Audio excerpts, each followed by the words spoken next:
दोस्तों नमस्कार, ये है मार्गदर्शन फॉर सिविल सर्विसेज। मैं अनुराग चौधरी। दोस्तों, भारतीय इतिहास के इम्पॉर्टेंट वन लाइनर फैक्ट्स के अंतर्गत इस वीडियो में प्रस्तुत है भारतीय राष्ट्रीय आंदोलन के शेष प्रश्न और स्वतंत्रता उपरांत भारत की प्रमुख घटनाओं और गतिविधियों से संबंधित महत्वपूर्ण प्रश्न, जो आपके आगामी परीक्षाओं जैसे TGT, PGT, LT grade, government inter college प्रवक्ता, गवर्नमेंट डिग्री कॉलेज, उच्चतर शिक्षा असिस्टेंट प्रोफेसर, केंद्रीय विद्यालय संगठन और नेट जेआरएफ के साथ विभिन्न परीक्षाओं के सामान्य ज्ञान और सामान्य अध्ययन के लिए बहुत ही उपयोगी है। तो आइए शुरू करते हैं आज का वीडियो। सबसे पहले हम इसमें सुभाष चंद्र बोस और आज़ाद हिंद फौज से संबंधित महत्वपूर्ण प्रश्नों को कवर करेंगे। पहला प्रश्न है दोस्तों, सुभाष चंद्र बोस ने स्वाधीन भारत की अस्थायी सरकार के गठन की घोषणा कब की थी? तो ये तिथि है, याद रखिएगा, 21 अक्टूबर 1943 को नेताजी सुभाष चंद्र बोस ने स्वाधीन भारत की अस्थायी सरकार के गठन की घोषणा की थी। अगला प्रश्न है, आज़ाद हिंद फौज का प्रथम सेनापति कौन था? तो ये थे कैप्टन मोहन सिंह। और दोस्तों 17 फरवरी 1942 को सिंगापुर में आज़ाद हिंद फौज की स्थापना कैप्टन मोहन सिंह ने की थी। आज़ाद हिंद फौज के गठन के समय जापानी सैन्य अधिकारी जो है मेजर फूजीवारा या मेजर फूजाहारा की महत्वपूर्ण भूमिका थी। और एक प्रश्न और बनता है कि किस वर्ष आज़ाद हिंद फौज को इंडियन इंडिपेंडेंस लीग की सहायक सैन्य शाखा घोषित किया गया था? तो ये जून 1942 में। अगला प्रश्न है दोस्तों, कांग्रेस छोड़ने के बाद सुभाष चंद्र बोस ने कौन सी पार्टी बनाई थी? तो ये पार्टी थी फॉरवर्ड ब्लॉक। बहुत ही महत्वपूर्ण प्रश्न है दोस्तों। कांग्रेस के अध्यक्ष पद से त्यागपत्र देने के बाद सुभाष चंद्र बोस ने फॉरवर्ड ब्लॉक की स्थापना की थी। अगला प्रश्न है दोस्तों, 2 आईएनए मुख्यालय जिन्हें सुभाष चंद्र बोस ने स्थापित किया था वो कहाँ पर थे? तो देखिए, ये सिंगापुर और टोक्यो में थे। दोस्तों ये बहुत ही महत्वपूर्ण प्रश्न है कि 2 आईएनए मुख्यालय जिन्हें सुभाष चंद्र बोस ने स्थापित किया, ये सिंगापुर और टोक्यो में थे। अगला प्रश्न है, आज़ाद हिंद फौज का गठन कब और किसने किया? तो कैप्टन मोहन सिंह ने दोस्तों आज़ाद हिंद फौज का गठन किया था। अगला प्रश्न है, 1943 में सुभाष चंद्र बोस ने स्वतंत्र भारत की सरकार का गठन कहाँ पर किया था? तो याद रखिएगा, सिंगापुर में। 1943 में नेताजी सुभाष चंद्र बोस ने स्वतंत्र भारत की सरकार का गठन सिंगापुर में किया था।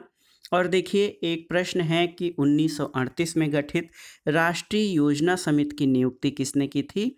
तो सुभाष चंद्र बोस ने 1938 में राष्ट्रीय योजना समिति यानी नेशनल प्लानिंग कमेटी की जो है स्थापना की थी। अगला प्रश्न है दोस्तों, नेताजी सुभाष चंद्र बोस द्वारा आज़ाद हिंद फौज का गठन कहाँ किया गया था? तो आप जानते हैं, सिंगापुर में। और महात्मा गांधी को सबसे पहले राष्ट्रपिता यानी फादर ऑफ द नेशन किसने कहा था? तो सुभाष चंद्र बोस ने सबसे पहले महात्मा गांधी को राष्ट्रपिता से संबोधित किया था। अगला प्रश्न है, इंडियन नेशनल आर्मी का गठन किसके द्वारा किया गया? तो रास बिहारी बोस के द्वारा। और देखिए, जनवरी 1943 में सुभाष चंद्र बोस को जापान आने और इंडियन इंडिपेंडेंस लीग और भंग आज़ाद हिंद फौज की कमान संभालने का निमंत्रण भी रास बिहारी बोस ने किया था। और 1915 में जापान भागने वाले रास बिहारी बोस ने वहां इंडियन इंडिपेंडेंस लीग की स्थापना की थी। अगला प्रश्न है, सुभाष चंद्र बोस द्वारा 1939 में किस संस्था की स्थापना की गई थी? तो आप जान लीजिए, ये संस्था थी फॉरवर्ड ब्लॉक। और कांग्रेस के अध्यक्ष पद से त्यागपत्र देने के बाद सुभाष चंद्र बोस ने फॉरवर्ड ब्लॉक नामक पार्टी की स्थापना की थी। अगला प्रश्न है दोस्तों, 1940 में कूका आंदोलन किसके द्वारा प्रारंभ किया गया था? तो ये भगत जवाहरलाल के द्वारा। सुभाष चंद्र बोस ने आज़ाद हिंद फौज की कमान कब संभाली थी? तो याद रखिएगा, ये वर्ष है 1943 में। अब देखिए अगला प्रश्न, जो कि वेरी इंपॉर्टेंट है। अब हमें खुलेआम बगावत कर देश को विदेशी शासन से मुक्त करना है। और साथियों, मैं आपका और अपने सभी देशवासी भाइयों और बहनों को इसमें शामिल होने का आह्वान करता हूं। ये घोषणा किसने की थी? तो ये सुभाष चंद्र बोस ने ये घोषणा की थी। इसके अलावा दोस्तों जो अन्य महत्वपूर्ण प्रश्न हैं सुभाष चंद्र बोस और आज़ाद हिंद फौज से, तो जान लीजिए कि सुभाष चंद्र बोस दोस्तों मई 1943 में जर्मन सेना की पनडुब्बी के जरिए जर्मनी से टोक्यो पहुंचे थे। और सुभाष चंद्र बोस जब टोक्यो से सिंगापुर पहुंचे जुलाई 1943 में, तो उन्होंने इंडियन इंडिपेंडेंस लीग की कमान संभालते हुए आज़ाद हिंद फौज का पुनर्गठन किया था। दोस्तों इसके अलावा आप जान लीजिए कि आज़ाद हिंद फौज में मुख्य रूप से 3 ब्रिगेड गठित किए गए थे, सुभाष ब्रिगेड, गांधी ब्रिगेड और नेहरू ब्रिगेड।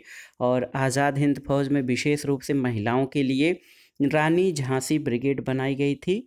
जापान ने 1943 में अंडमान और निकोबार द्वीप सुभाष चंद्र बोस को सौंप दिए और सुभाष चंद्र बोस ने इसमें से अंडमान द्वीप का नाम शहीद द्वीप और निकोबार का नाम स्वराज द्वीप रखा था। तो याद रखिएगा, दिल्ली चलो का नारा सुभाष चंद्र बोस ने दिया था और एक महत्वपूर्ण नारा कि तुम मुझे खून दो मैं तुम्हें आज़ादी दूंगा, ये दोस्तों सुभाष चंद्र बोस का नारा है। अब आइए कैबिनेट मिशन जो कि 24 मार्च 1946 का है, इससे संबंधित जो महत्वपूर्ण तथ्य हैं उनको देख लेते हैं। दोस्तों आप जान लीजिए कि कैबिनेट मिशन 29 मार्च 1946 को भारत आया था। कैबिनेट मिशन ने अपने प्रस्ताव की घोषणा 16 मई 1946 को की थी और कांग्रेस नेताओं में से सरदार पटेल जो है कैबिनेट मिशन योजना के पक्ष में थे। और इसी दौरान दोस्तों आप जान लीजिए कि मुस्लिम लीग ने भी कैबिनेट मिशन योजना 6 जून 1946 को स्वीकार की थी। यहाँ पर प्रश्न बनता है कि कैबिनेट मिशन भारत कब आया था, तो 24 मार्च 1946 को दोस्तों कैबिनेट मिशन भारत आया था।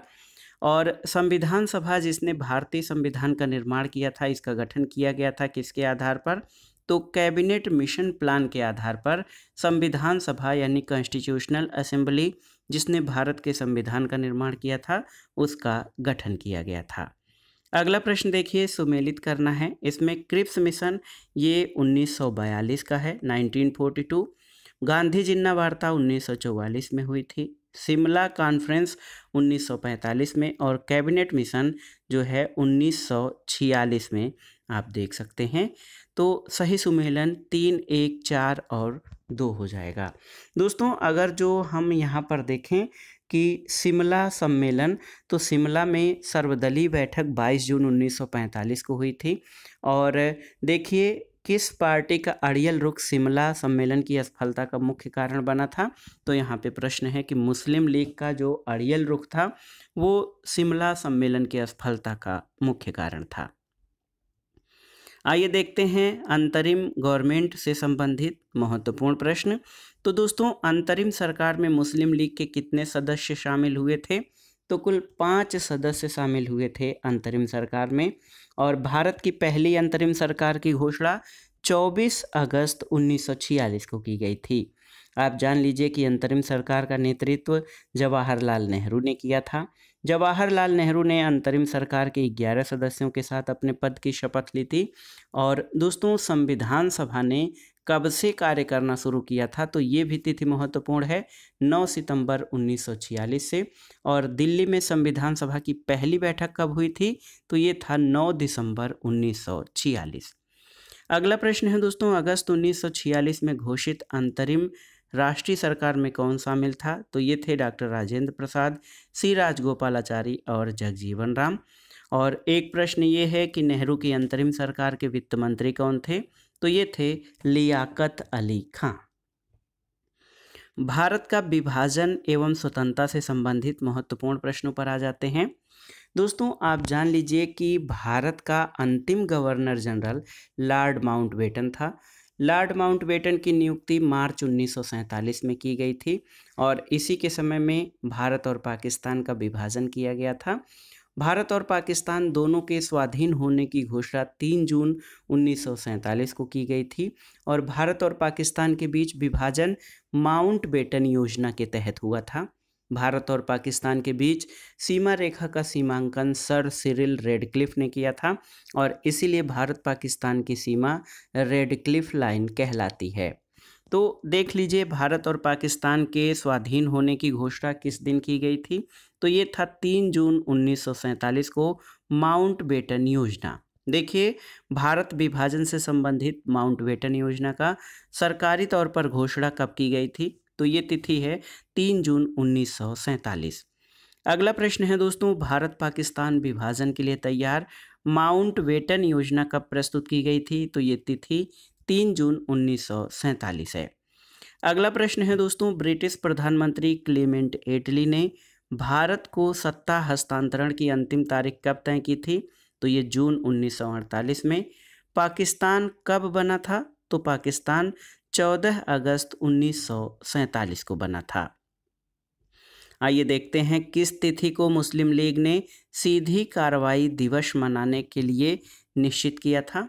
तो सीधी कार्रवाई दिवस, जिसको डायरेक्ट एक्शन डे कहा जाता है, ये 16 अगस्त 1946 को जो है मुस्लिम लीग ने प्रत्यक्ष कार्रवाई दिवस मनाने का निश्चय किया था। अगला देखिए कि बम्बई में नौसैनिक विद्रोह कब हुआ था? तो फरवरी 1946 में हुआ था। और एक कथन है कि स्वतंत्र भारत का झंडा कब अपनाया गया? तो 22 जुलाई 1947 को स्वतंत्र भारत का झंडा अपनाया गया।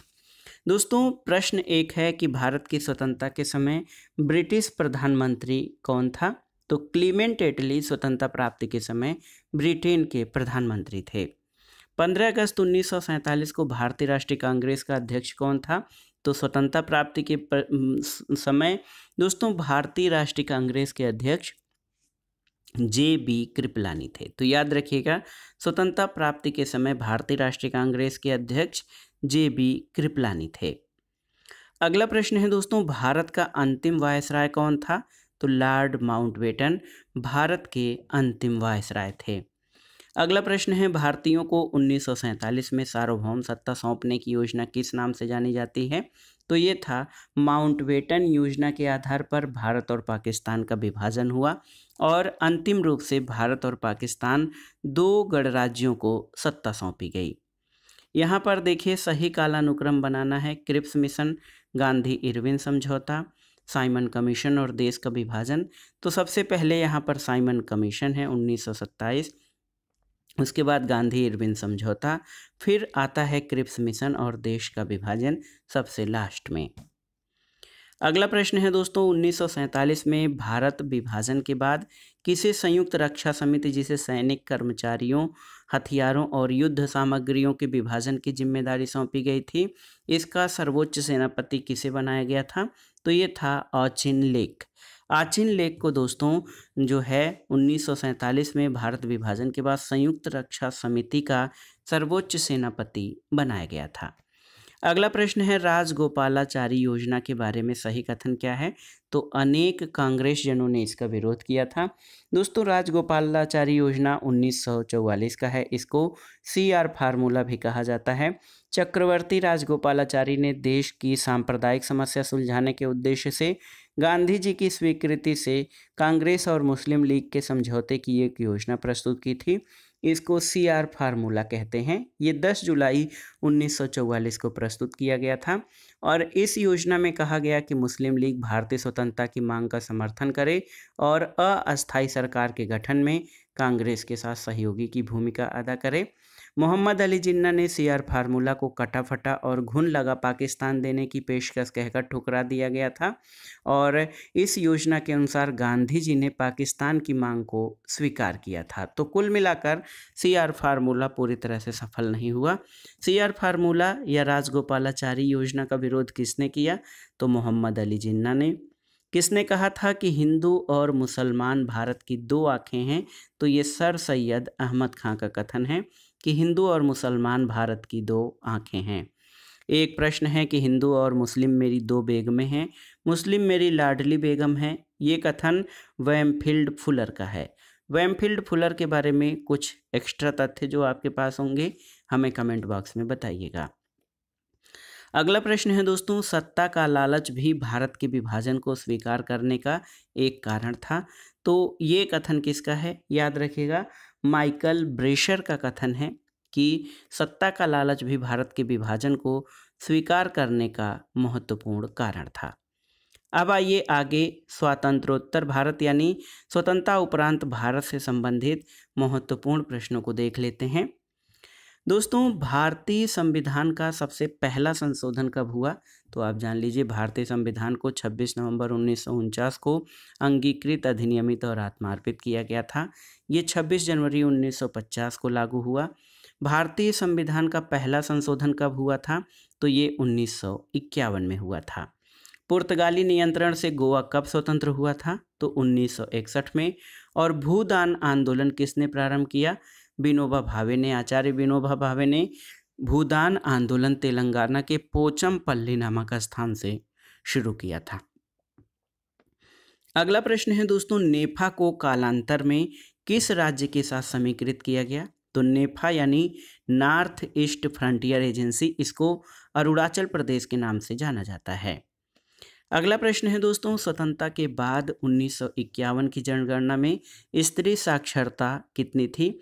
तो ये नगण्य थी, केवल 9% थी स्त्री साक्षरता जो है 1951 की जनगणना के आधार पर। अगला प्रश्न है, तृतीय पंचवर्षीय योजना कब प्रारंभ हुई थी?